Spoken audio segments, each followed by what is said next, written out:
Is your Nissan Sentra key fob not working reliably? A dead battery is the most common cause. This video shows you how to quickly and easily replace the battery in your 2013-2019 Nissan Sentra key fob, saving you time and money compared to a dealership visit.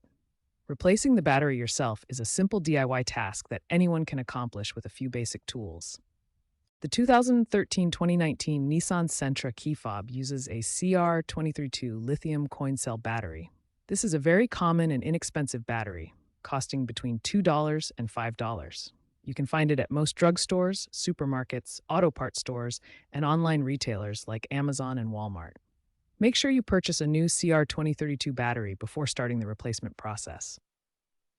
For this DIY battery replacement, you only need a small flathead screwdriver or a plastic pry tool.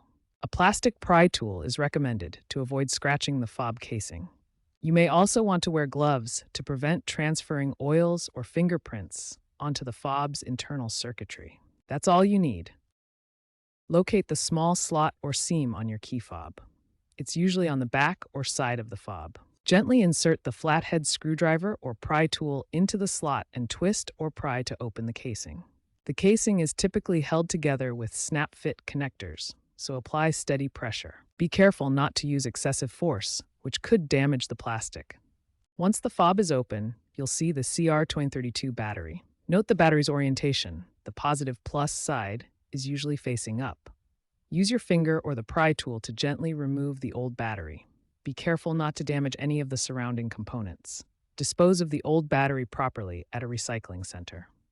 Carefully snap the key fob casing back together. Ensure that all the edges are aligned and that the casing is securely closed. Once reassembled, test the fob by locking and unlocking your Nissan Sentra from a distance. If the fob works, you've successfully replaced the battery. If the fob doesn't work after replacing the battery, double-check the battery orientation and ensure the battery is new and fully charged. If problems persist, the fob itself might have a deeper issue. Remember, DIY saves money and time. Newer cars use smartphone apps to unlock vehicles, but for 2013-2019 Sentras, a battery replacement is a cost-effective solution.